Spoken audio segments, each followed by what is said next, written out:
नमस्कार। समस्ते खीरी खाया भल पाती। चाउल चीनी काजू किसमिश क्षीर ये सब पड़ी आमर खीरी तैयारी होता है।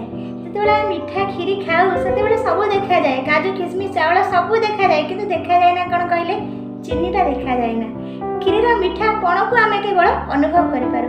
ठीक सेमती आम जीवन में बहुत जिनस अच्छी मूल्यवान जिनस आम केवल अनुभव कर देखी पारुना। जमती कि बापा माँ आशीर्वाद, गुरु गुरुजन मान आशीर्वाद, शाशु शशुर आशीर्वाद आउ भगवान आशीर्वाद। भगवान सृष्टि में बहुत मूल्यवान जिनस सब रखिंट। से पानी हो कि पवन, से माटी हो कि प्रकाश, सब जिनस मूल्यवान से रखिंट। से निद हो कि खुशी, से आनंद हो कि शांति, सब जिनस मूल्यवान। किंतु ये जो मूल्यवान जिनस ना पैसा देले मिलेनी। आपको भगवान आमको मागणारे दे थांती। आपको लाभ करिया दायित्व होची आमर। तेणु भगवान जेहेतु ये सब जिनस हमको मागणारे दे थांती, ताको आमे केतेबेले धन्यवाद जणाउना। सबले कहू भगवान हमको कौन देइछंती, आम बापा माँ आम पई कौन करिछंती, ये सब प्रश्न आम मन भीतर आस्ता है। सब बापा माँ तो पिला मानकु पढ़ाउछंती, आम बापा माँ माने भी पढ़ाइछंती। आ अधिका कौन करिछंती कि भगवान समस्त को तो सेमती दउछन। आमको आम कौन देइछंती अधिका?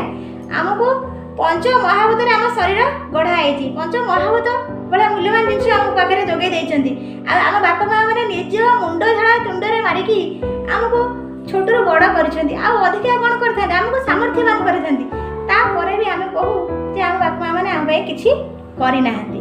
से शीर्षक मोर आज रही गप जे जने साहुकार थिले, से जाइथिले कोडी, से जाइछंती गोटे मेला बुलिया पे कि जाइछंती। देखिए मेला बहुत सारा जिनस पड़ी। मन खुशी होगा। देखिए शेष आड़ को गोटे बिक्री हो बोतल में पशिकी जीन सब बिक्री हो। पचारे सब कौन आर कम कौन ना गोटाए बोतल दाम हो 1000 टंका।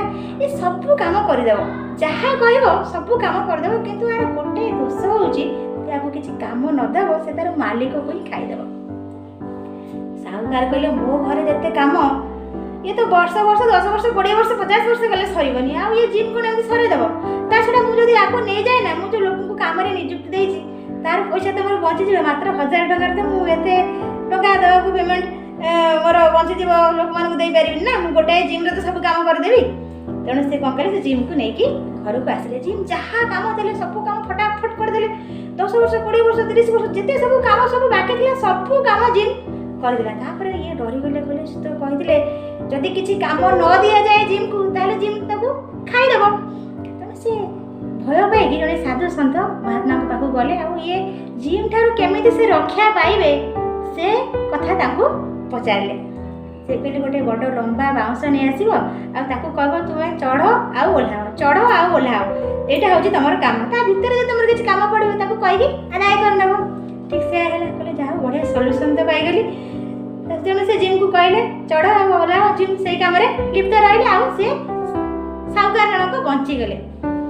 सत कथा कह गले मुझे जिम कथा बर्तमान कहूली सी हूँ प्रकृति आम मन।